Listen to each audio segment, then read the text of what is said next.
Criamos a época da produção veloz, mas nos sentimos enclausurados dentro dela.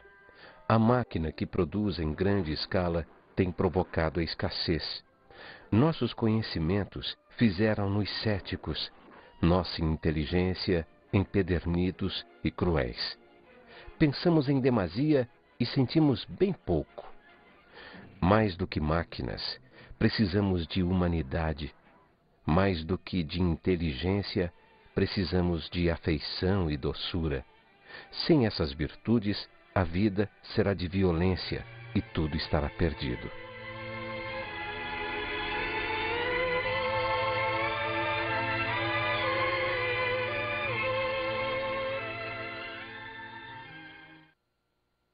Olá pessoal, eu sou o professor Duarte e na aula de hoje nós vamos falar sobre um tema muito interessante e que abrange grande parte do planeta. Você já sabe, esse tema é a indústria. A indústria se caracteriza pela transformação inicial da matéria-prima em algum tipo de produto que pode ser comercializado e serve para fazer alguma coisa. Bom, a indústria, ela se desenvolveu ao longo do tempo. Indústria é a arte de transformar, em primeiro lugar. Bom, falaremos na aula de hoje sobre o contexto industrial no mundo. O tema indústria é sempre muito comentado. Sobre isso, falaremos sobre os tipos de indústria. Quais são os tipos de indústria, para que servem, com que se trabalha, ou seja, a indústria é hoje um tema central dentro de qualquer economia mundial. A indústria, ela representa boa parte da economia. Você sabe qual é o setor ligado à indústria? Adivinhou quem falou secundário? O secundário é o setor de população que trabalha especificamente com a indústria. Então, não se esqueça, quando eu estiver falando de setor secundário, eu estou falando de indústria. Agora, quais são os tipos? O primeiro tipo são as indústrias de base. Indústria de base é, ou também, por alguns chamada de indústria pesada. Indústria de base ou indústria pesada. Bom, elas são caracterizadas por serem indústrias de transformação primária de qualquer matéria-prima. Ou seja, quando você extrai qualquer matéria-prima da natureza e faz com que essa matéria-prima seja transformada num produto utilizável por outra indústria ou pela população, eu chamo isso de indústria de base. Essas indústrias de base, elas são, por exemplo, acompanhadas por setores normalmente extrativistas. Por exemplo, o setor de exploração de ferro vai servir para as indústrias siderúrgicas. Bom, a indústria siderúrgica é um exemplo de indústria de base. Por exemplo, aqui no Brasil nós temos a CSN, Companhia Siderúrgica Nacional.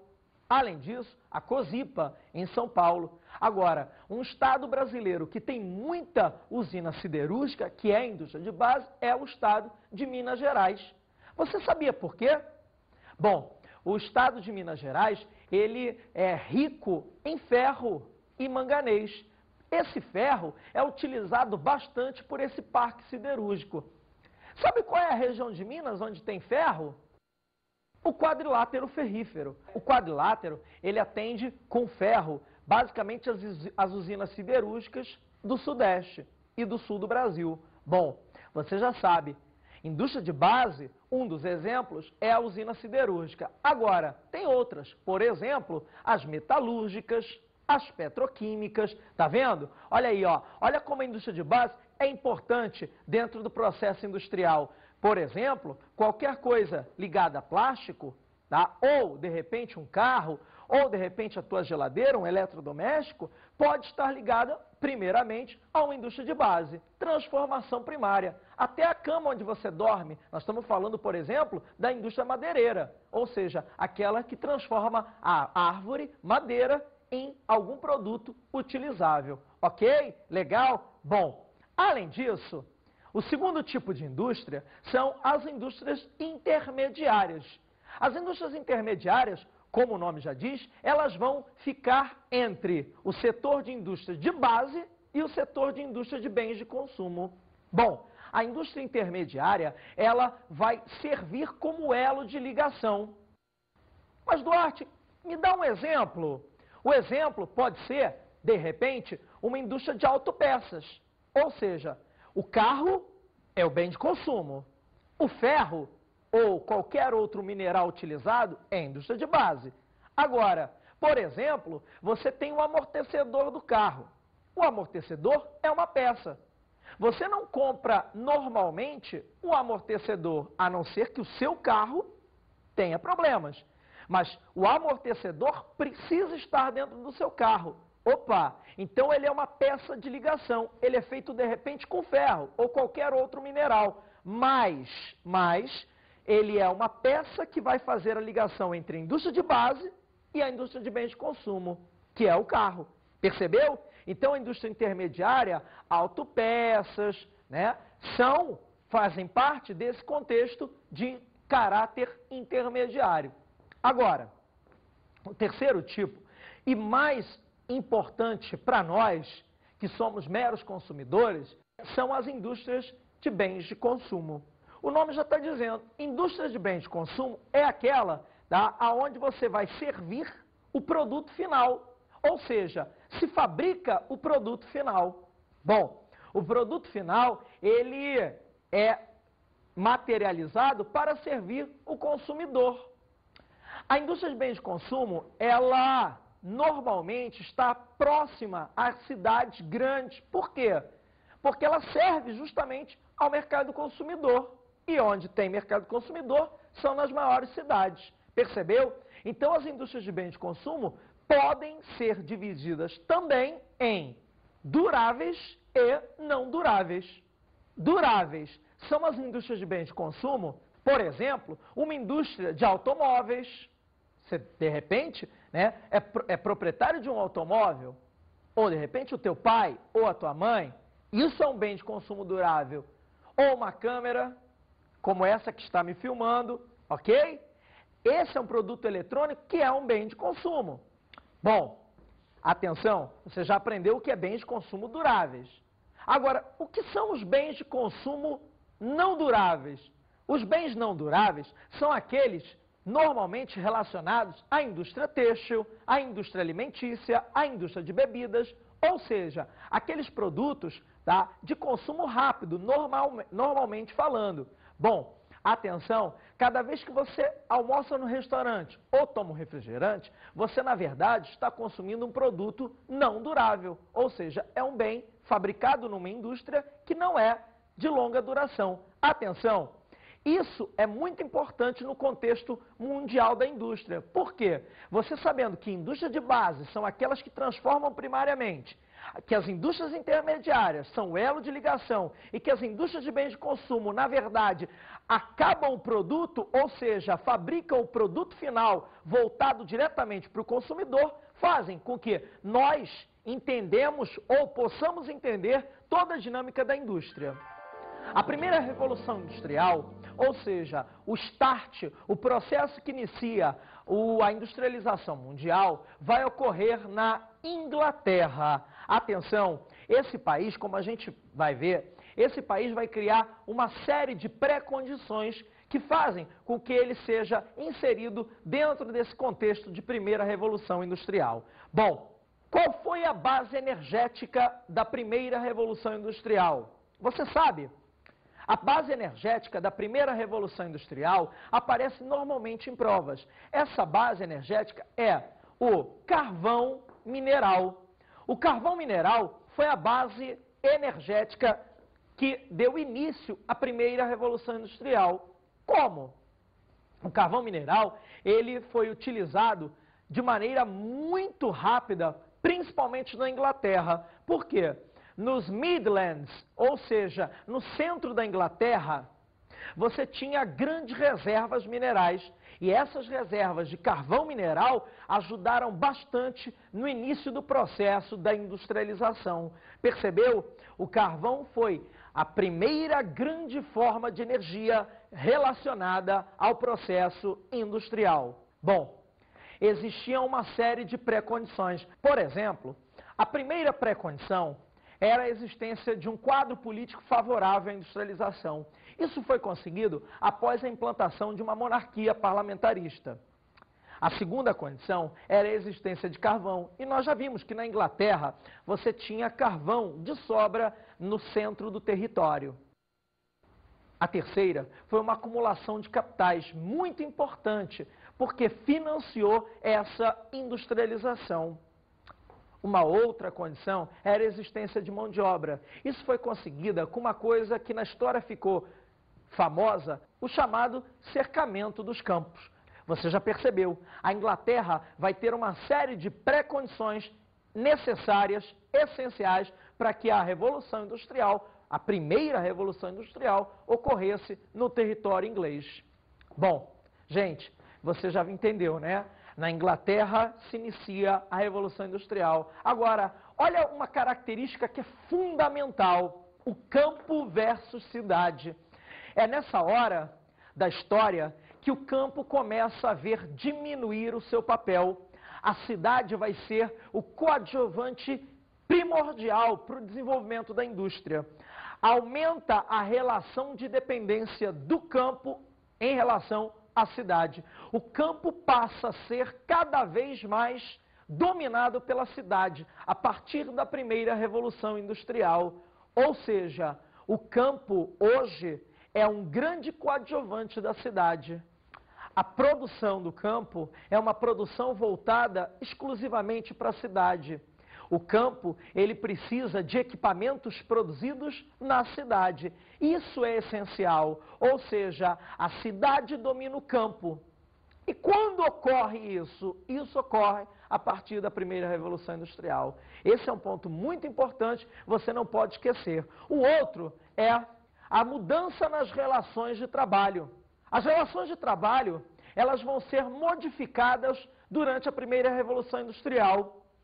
Aumenta o salário, o trabalho assalariado, ou seja, o trabalho passa a ser cada vez mais pago com salário fixo. A carga de trabalho durante a primeira Revolução Industrial é uma carga muito pesada. Eram mais ou menos 14 a 16 horas. Então você tinha uma carga de trabalho extremamente penosa para quem trabalhava. Além disso, você não tinha, como hoje, condições necessárias na fábrica para que houvesse uma assistência médica ou um plano de saúde. Se o teu pai, de repente, trabalha numa empresa, hoje, você sabe que essa empresa normalmente cobre plano de saúde, enfim, e dá toda uma assistência.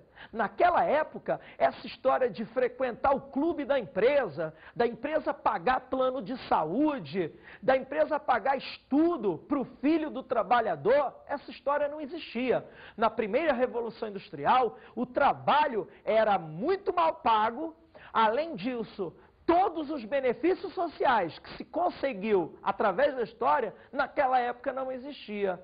E aí, ficou com vontade ou queria ficar longe de trabalhar numa fábrica naquela época, hein? Eu acho que você ficou com medo. Então, ó, presta atenção, porque a primeira Revolução Industrial é o início desse processo de industrialização. Além disso, você tem uma mudança radical. O mundo deixa de ser um mundo basicamente agrícola, no campo, e passa a ser urbano, industrial.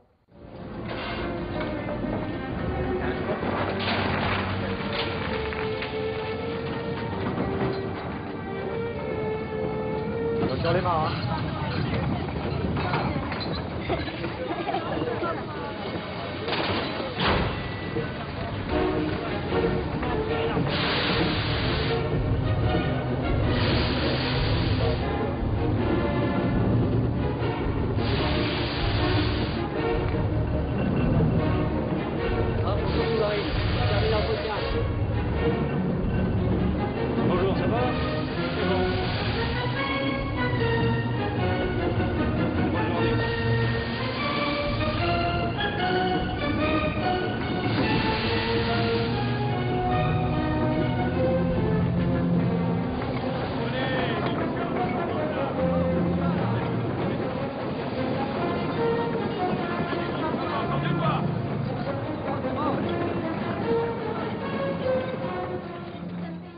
Filme interessante, né? Eu não sei se você já tinha visto, agora, mostra cenas principalmente relacionadas às minas de carvão, né? E o trabalho, as condições de vida lá no século XVIII, que foi quando se iniciou a primeira Revolução Industrial, por volta de 1750. Percebeu? Tá? Eu acho que foi bastante interessante para você dar uma olhada nas condições de vida naquela época. Bom, a primeira Revolução Industrial foi-se. E aí? O que ficou no seu lugar? A partir mais ou menos de 1850, 1860, você tem a segunda Revolução Industrial. A segunda Revolução Industrial, ela é um marco também na história do planeta. Um marco principalmente porque ela vai transformar o planeta, que já era urbano-industrial, na cara que ele tem hoje, na cara moderna. Você vai acompanhar comigo, né? Atenção! A segunda Revolução Industrial, ela é marcada principalmente pela localização. Ela, ao contrário da primeira, ela não é focada num único ponto. A primeira, você sabe, começou na Inglaterra, depois se espalhou para a França, para a Bélgica. A segunda Revolução Industrial, ela começa basicamente nos Estados Unidos. Duarte, nos Estados Unidos, aonde? Na parte nordeste dos Estados Unidos, no chamado Manufacturing Belt.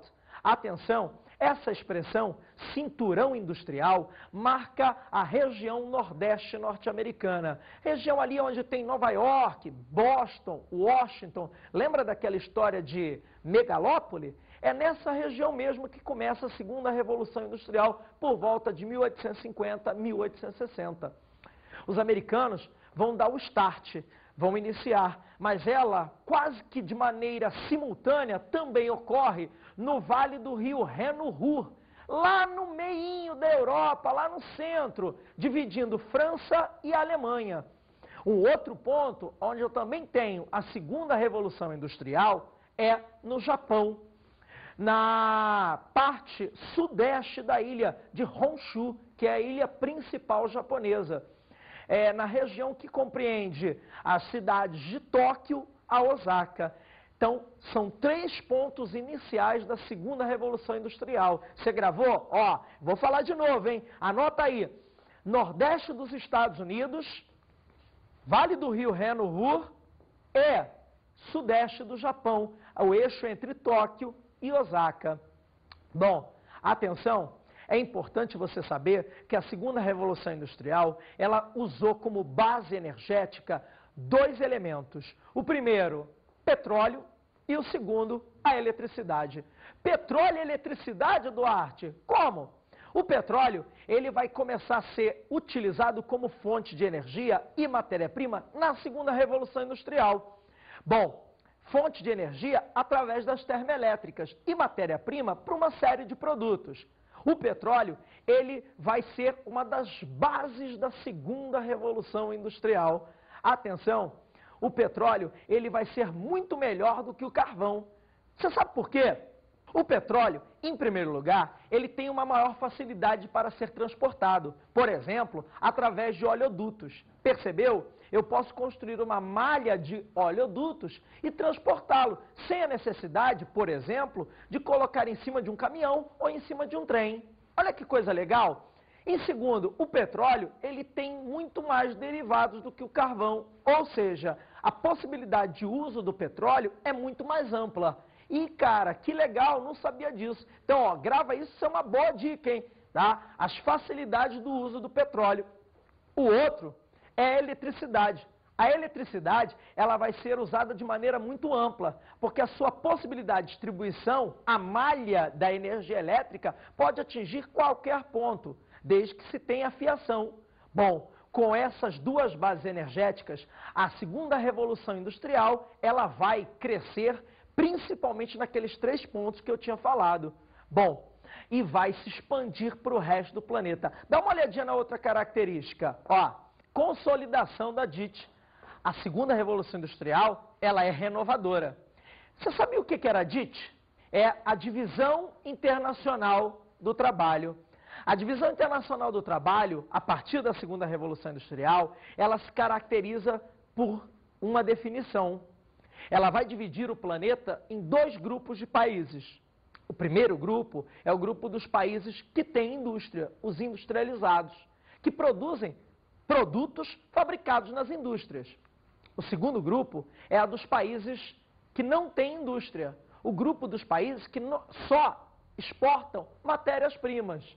Pode ser minerais, podem ser agrícolas, mas só exportam matérias-primas. Bom, se criou essa divisão internacional do trabalho. O grupo dos países que têm indústria são aqueles que comandam, ou seja, que transformam o produto. Como o produto é industrializado, ele acaba sendo mais caro e os países mais ricos, os industrializados, acabam ganhando mais dinheiro.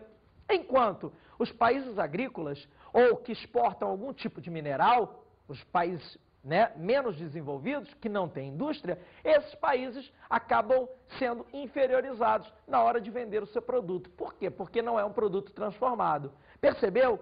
Tá? Então o planeta começa a se dividir entre o grupo dos ricos industrializados e o dos pobres não industrializados. Essa DIT marcou a segunda revolução industrial. Olha só, dá uma olhadinha numa próxima característica.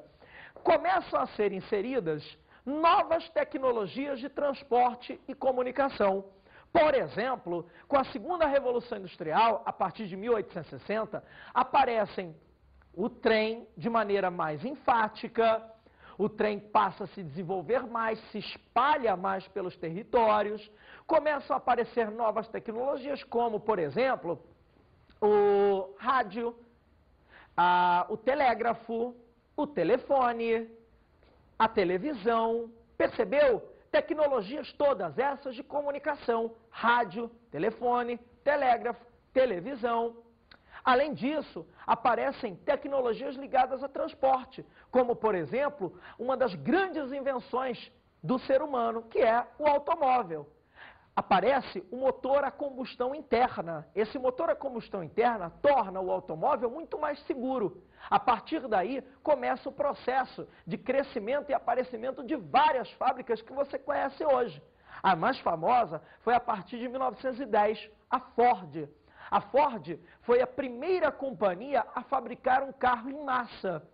Daqui a pouco a gente fala de Fordismo, tá? Mas isso é uma inovação de transporte da segunda revolução industrial, o automóvel. Quem me fala uma outra aí? Você sabe qual é? Sabe? A próxima é o avião. Ele também está ligado à segunda revolução industrial. Olha como a revolução industrial ainda está presente aí nos dias de hoje, né? Pelo menos as inovações tecnológicas, automóvel, avião, rádio, televisão. Percebeu? A segunda revolução industrial é uma grande revolução nos meios de comunicação e transporte, aumentando a capacidade de transportar, de se comunicar e encurtando as distâncias. Eu queria que você guardasse isso, tá? Minha gente, encurtar as distâncias é a grande consequência da segunda revolução industrial, tanto as distâncias culturais como, de repente, as distâncias geográficas. Atenção, os povos ficam mais próximos com a segunda revolução industrial. Olha uma outra característica, o crescimento do poder dos sindicatos. As relações de trabalho também mudam. Atenção, os sindicatos começam a ser formados com a segunda revolução industrial. Se você já viu alguém fazendo uma greve, ou se de repente você já foi fazer parte de uma passeata numa greve, as grandes greves começam com a segunda revolução industrial. Por quê? Você parou para pensar por que as pessoas fazem greve? Elas estão buscando melhores salários, elas estão buscando melhores empregos ou melhores condições de emprego. Então, elas, se não conseguem esse salário ou essas condições de emprego, elas acabam entrando numa greve. Ah, Duarte, você se pergunta, poxa, mas quando isso começou? Isso começa com a segunda revolução industrial. Esse conceito, essa busca pela melhoria nas condições de trabalho. Olha mais uma. A primeira metade do século XX. Na primeira metade do século XX, a segunda revolução industrial, ela vai se casar com uma coisa chamada Fordismo. Lembra? Eu já falei dele para você. O Fordismo vai ser o grande modelo de produção que acompanha a segunda revolução industrial. Como características do Fordismo, nós temos produção em massa e em série, ou seja, uma produção rápida e bastante quantificada. O que interessava era produzir o maior volume de carros no menor tempo possível. Isso não só se limita a automóveis, como também é adotado por outras indústrias. Você percebeu? De outros setores. Ou seja, então você tem a segunda revolução industrial, esse avanço nos meios de comunicação e transporte, somada com o Fordismo, que também pregava, atenção, o consumo em massa. Mas para consumir, o trabalhador tinha que ter melhores condições de trabalho. Percebeu a jogada? O Fordismo, ele vai dar melhores condições de trabalho ao trabalhador, mas também esse trabalhador passa a ser consumidor. A produção cresce, cresce. O consumo também cresce, também cresce. Atenção, é nessa fase que os americanos vão se destacar. Henry Ford, a primeira grande companhia de automóveis dos Estados Unidos. É importante porque ela simbolizou o momento chamado Segunda Revolução Industrial, a sociedade de consumo em massa. E um filme que demonstra bem o que era essa era é um filme chamado Tempos Modernos, do Chaplin, esse grande gênio do cinema. Dá uma olhadinha só, presta atenção, porque você vai ver detalhes que são importantíssimos para a nossa aula.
Gostaram do filme?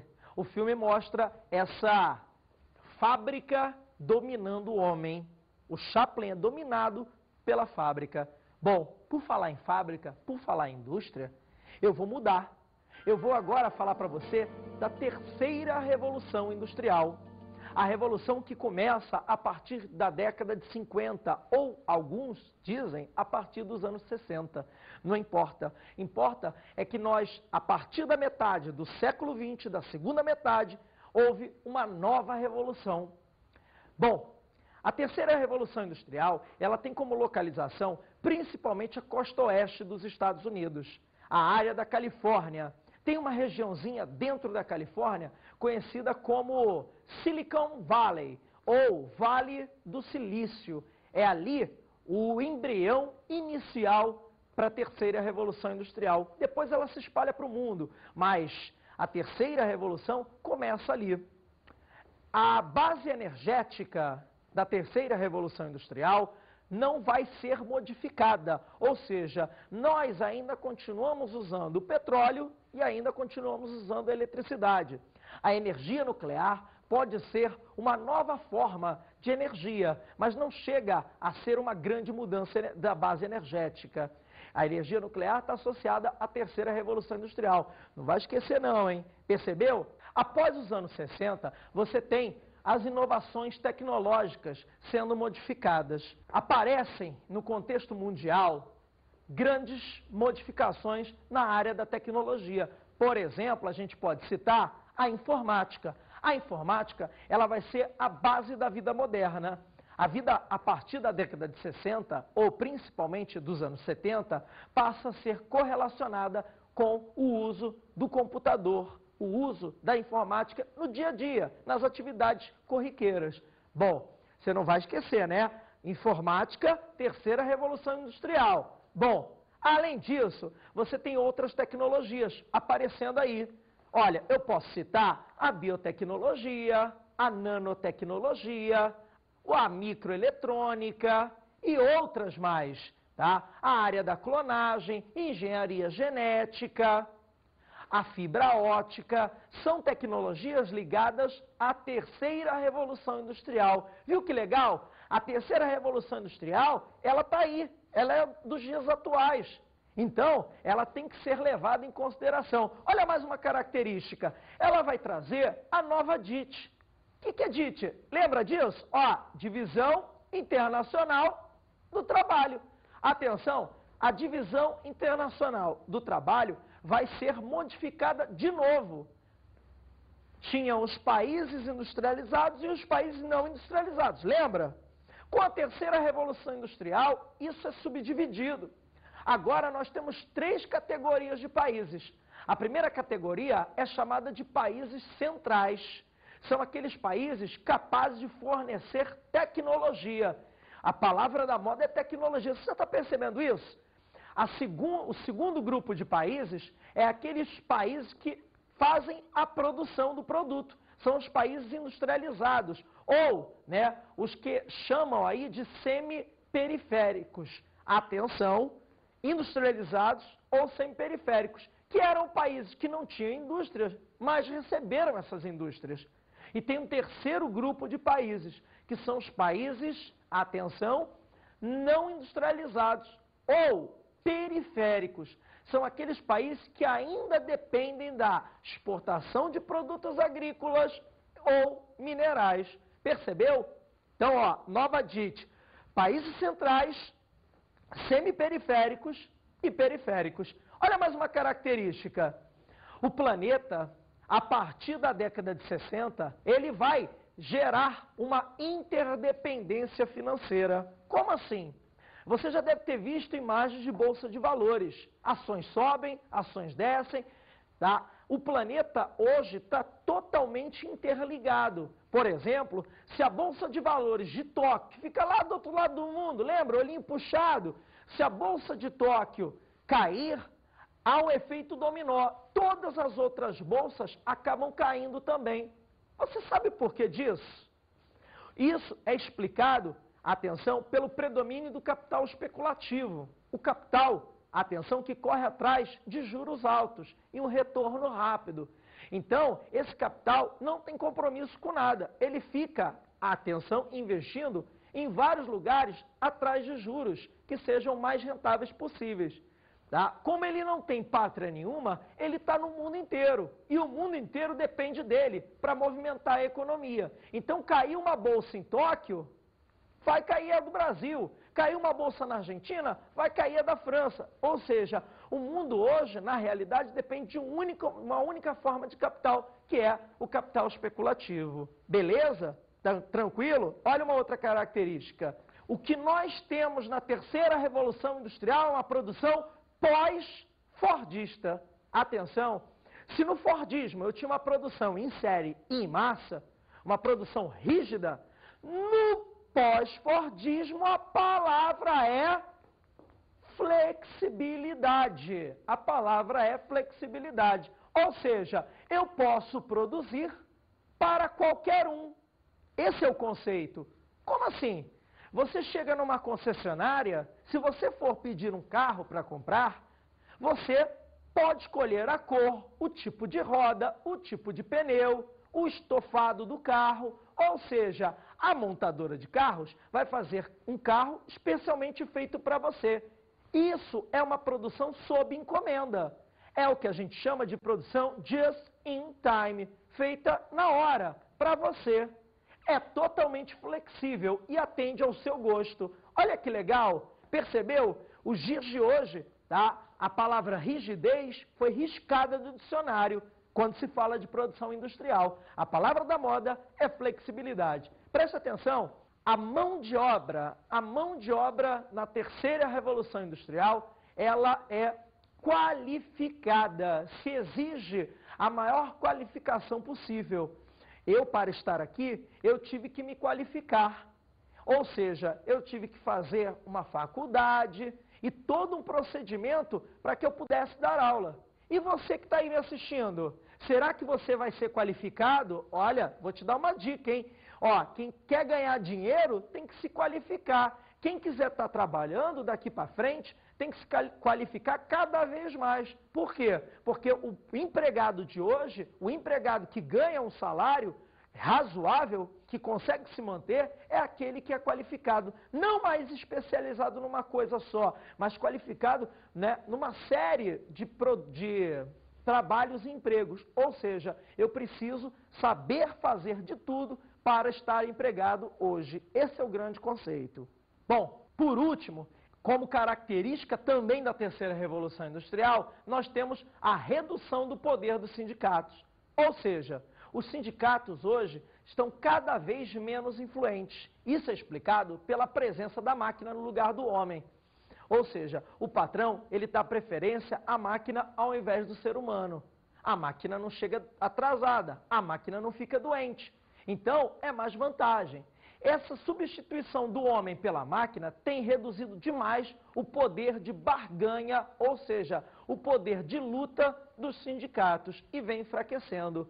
Percebeu? São características da terceira revolução industrial. Será que estamos entrando no tempo dos robôs, no qual os humanos não serão mais necessários? Pensa nisso. Vamos à dica de estudo.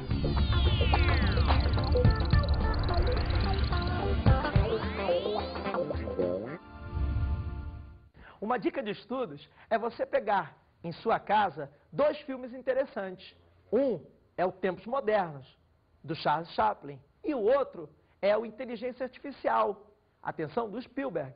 Bom, ou seja, você pega os 2 filmes, assiste os 2 filmes e compara. Um está relacionado à segunda revolução industrial, o outro está relacionado à terceira revolução industrial. Gente, faça uma pipoca, chame os amigos e faça um comentário a respeito do que você entendeu. Valeu, galera. Um grande abraço. Tchau.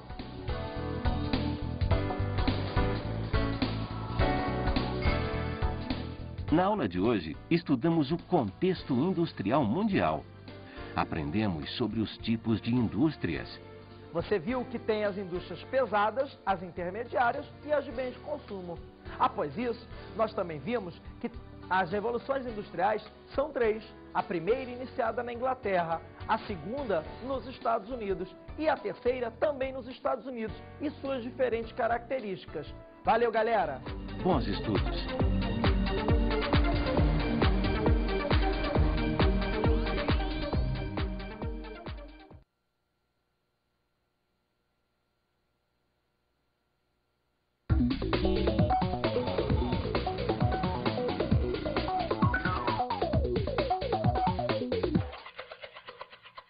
Olá, professor.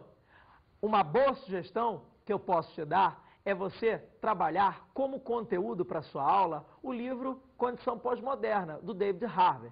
Ele é um bom livro que você pode basear-se para dar sua aula. A segunda grande dica é utilizar filmes modernos, como, por exemplo, o Inteligência Artificial. Uma boa aula, um grande abraço e estamos sempre na luta. Tchau!